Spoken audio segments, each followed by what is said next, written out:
ভালো। ওকে আরে চাচা, আগের দিন নাই, আগের দিন ভাগে গেছে। কালকে দুপুরে রান্না করে খাইছি, রাইতে রান্না করে খাইছি।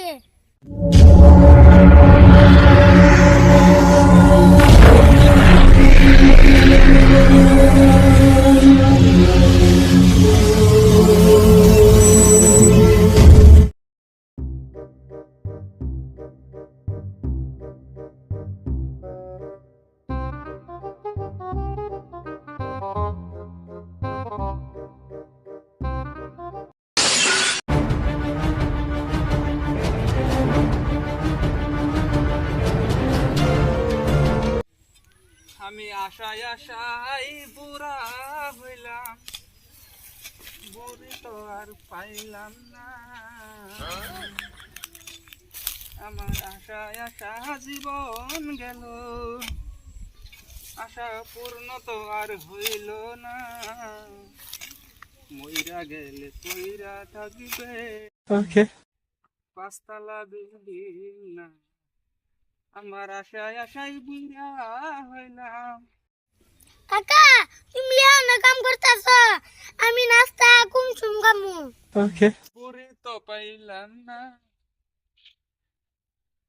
এখনো নাস্তা করস নাই? বেলা না 10টা হয়ে গেল, নাস্তা কোন সময় খামু? কালকে দুপুরে রান্না করে খাইছি, রাইতে রান্না করে খাইছি। আর এখন আবার সকালে রান্না করে খাওয়ামু। তুমি আমার যেভাবে কাম দেও, অন্য মানুষে এইভাবে ঘরে কাম দিই না।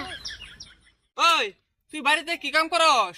3 বেলা রান্না করস, থালো বাসন দোস, আর যদি টাইম পাস তাহলে ঘর বাড়ি সাফাই করস। ওকে তোরে তো অল্প কাম করে এত কষ্ট লাগে?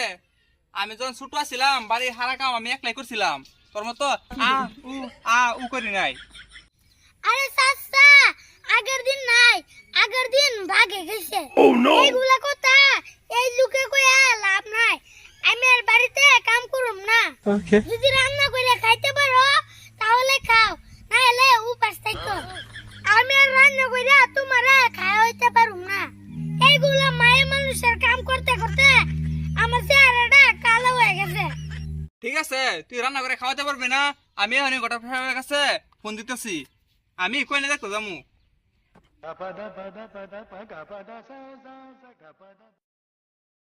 হ্যালো ঘটক সাহেব, তাহলে কারা? ও, তোমার নানা কাছে দাও। হ্যালো ঘটক সাহেব, তাড়াতাড়ি আমার বাড়িতে আহেন। আমি কারা মানে? আমার ছিলেন না, আমি মেরাজ। ওই মেরাজ, তাড়াতাড়ি আহেন। কাকা কোনে কল দিছিলা?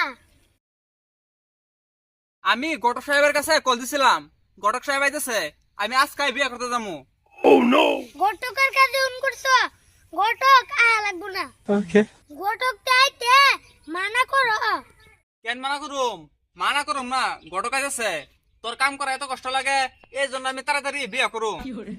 তোমার বিয়ে করা লাগবো না, এখন তো তোমার একলা কাম করে খাওয়াই। বিয়ে করার পর তোমার বউরা আমার কাম করে খাওয়া লাগবো। আজকালের বউরা কাম করে না, ওরা সারাদিন মেকআপ করে ঘুরে। তুমি বিধবা আছো, এমনি ভালো। না, আমি বিয়া করুম। এই তোর এইগুলো আজারে পেছাল আমি শুনতে পারুম না, তোর এইগুলো আজারে পেছাল শুনতে শুনতে আমার কানে ব্যথা করতেছে। আমি আজকে বিয়া করুম, এই ঘটক আইতেছে। কাকা, তোমার বিয়ে করা লাগবো না, আমি গিয়ে রান্না করতেছি। তুমি ঘটকরে মানা করো, আমি রান্নতে গেলাম।